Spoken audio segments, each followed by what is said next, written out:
aparece en la fiesta propia de la Transfiguración, el 6 de agosto, y aparece siempre en el segundo domingo de Cuaresma. ¿Por qué creen ustedes que en Cuaresma la Iglesia presenta, para meditar, para compartir la Eucaristía, presenta justamente el misterio de la Transfiguración del Señor?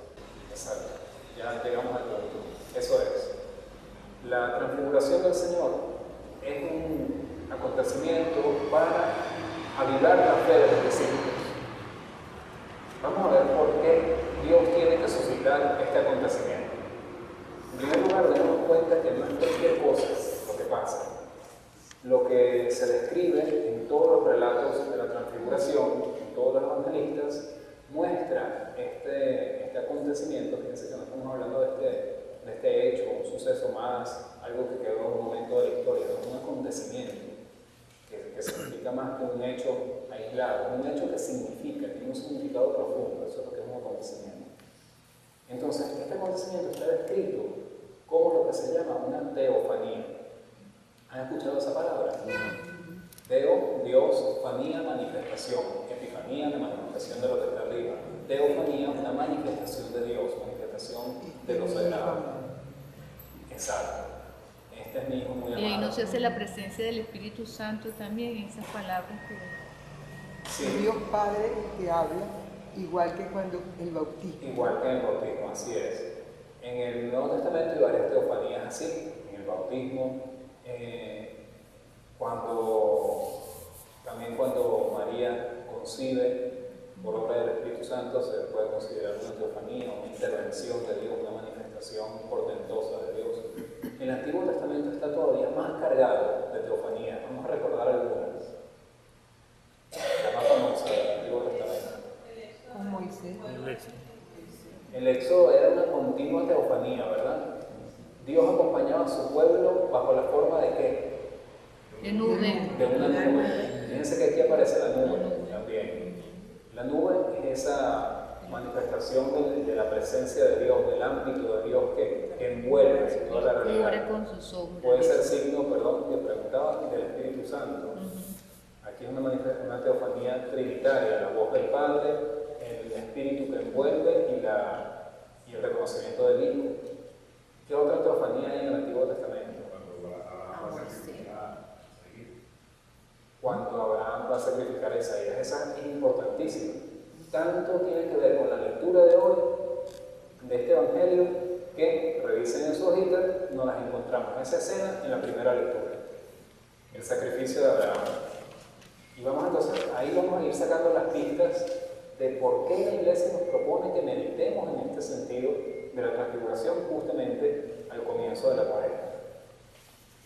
Conocemos la escena del libro del Génesis, cuando dice el mismo libro sagrado que Dios le puso una prueba a Abraham y le dice: toma a tu hijo único, Isaac, a quien tanto amas, vete a la región de Moria y ofrécemelo en sacrificio en el monte que yo te indicaré. ¿De qué nos habla esta palabra? ¿Qué produce en nosotros? Seamos sinceros. Horror. No hay otra palabra, horror, estupor, desconcierto. Dios, el Dios de amor, el Dios que había hecho ya una alianza con Abraham, el Dios que lo pone en movimiento, que lo saca de su tierra, el Dios que le concede un hijo ya al final de su vida, como un regalo precioso. Ese mismo Dios le pide que lo sacrifique.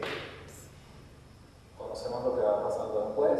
Abraham se dispone, es la fe de Abraham, se dispone para esta entrega de su propio hijo, y cuando ya tiene el cuchillo para degollarlo, un ángel le detiene, le llama y le dice: no descargues la mano contra tu hijo ni le hagas daño. Ya veo que temes a Dios porque no has negado a tu hijo único. Abraham levantó los ojos y vio un carnero enredado entre la salsa. Entre la maleza. Atrapó el carnero y lo ofreció en sacrificio. Y finalmente Dios hace un juramento: juro por mí mismo, dice el Señor, que por haber hecho esto y no haber negado a tu hijo único, yo te bendeciré y multiplicaré tu descendencia como las estrellas del cielo y las arenas del mar. ¿De qué nos habla toda esta lectura del episodio de Abraham? ¿Qué signos nos parecen ahí? Sacrificio. Sacrificio. ¿Qué es un sacrificio? ¿Qué significa el sacrificio? El amor y obediencia. Renuncia, Obediencia. obediencia,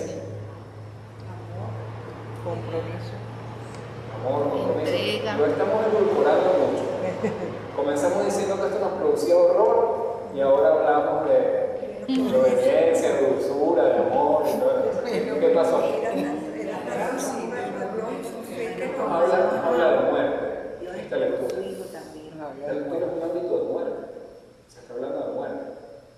Muerte a la cual se llama y después se frena esa misma muerte. Pero estamos en un ámbito de muerte, por eso nos producía horror, como dijimos al principio.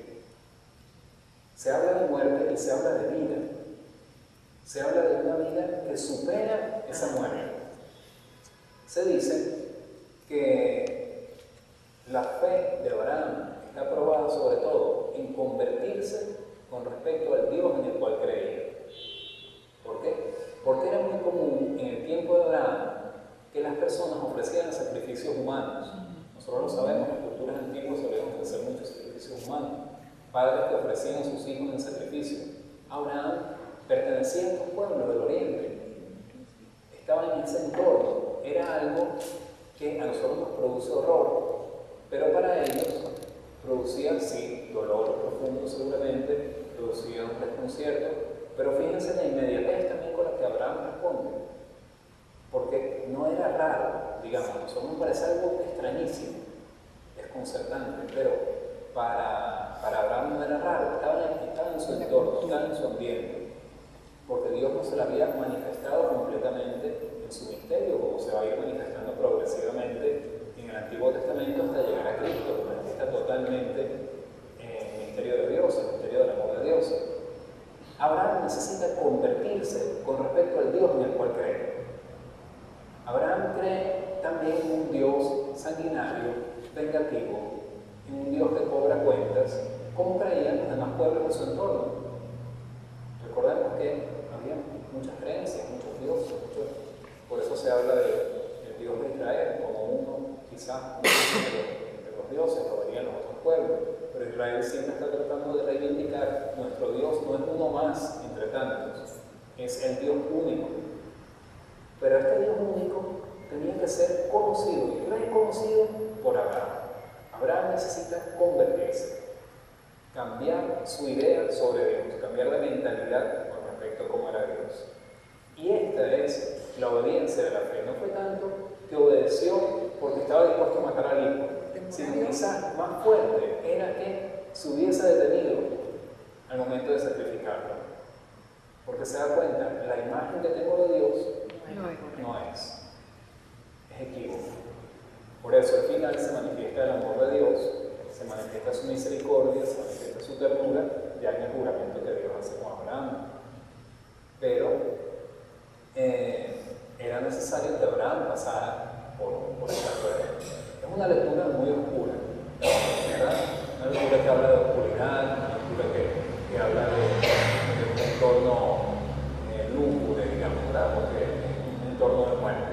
Pero en medio de esa oscuridad aparece un destello de luz, que es esa promesa del Señor, y que es la vida que el Señor le conserva a Isaac. Isaac es imagen de Cristo y Abraham es imagen de Dios Padre. Así lo entendieron los santos padres de la Iglesia. Dios impide que Abraham ofrezca en sacrificio a su hijo, pero más adelante Dios no se va a retraer a la hora de ofrecer a su hijo en nuestras manos para que sea sacrificado. Hay una tradición hermosísima que no está en la Biblia. Es una tradición rabínica, son comentarios que hacen los rabinos sobre las tradiciones de Israel. Y se dice que, porque la lectura de este pasaje de Abraham nos habla de Abraham, pero no nos habla de Isaac. ¿Qué sentía Isaac en ese momento? ¿Qué habrá sentido Isaac cuando ve a su padre y le pregunta: ¿dónde está el cordero prometido? no ve el cuchillo, ve la leña, ve el altar, ve el monte del sacrificio y dónde está el cordero. Y lo ve amarrado. Lo amarró. Antes, Ah. él pregunta, ¿dónde está el cordero? Y Abraham lo que le contesta es, Dios proveerá ese cordero. Después, imagínense lo que habrá sentido Isaac al ver a su padre disponer todo y disponerlo a él para que fuese el sacrificado, para que fuese la víctima del sacrificio. Dice la tradición rabínica, que comento, que a Isaac en ese momento le dijo a su padre una palabra en hebreo. La palabra es akedah, que significa átame padre, átame el altar, no sea que yo me resista y no sea válida la ofrenda. Entonces así se va gestando una tradición también que no aparece en la Biblia, pero digamos está latente en el pueblo de Dios acerca del sacrificio de Isaac también. No solo Abraham está sacrificando a su hijo, sino que Isaac también se ofrece a sí mismo. Este Isaac es Cristo. Cristo que después no se retrotrae ante la cruz. Cristo que no sale corriendo, que no escoge otro camino. Cristo que dice, Padre, si es posible, aparte de mí este cáliz, pero que no se haga lo que yo quiero, sino lo que quieres tú. Átame. Es decir, ata mi voluntad a la tuya. Por eso dice la segunda lectura del apóstol San Pablo que si Dios no escatimó a su propio Hijo, sino que lo entregó por todos nosotros, ¿cómo no va a estar dispuesto a dárnoslo todo? Esta entrega que el Padre hace de Jesús no es una mala noticia, no es la imagen de un Dios sanguinario, no es la imagen de un Dios que busque venganza, que busque saciarse con la sangre de alguno. Es la imagen de un Dios que lo da todo. Por eso dice San Pablo, si no perdonó ni siquiera a su propio hijo, si no se lo escatimó,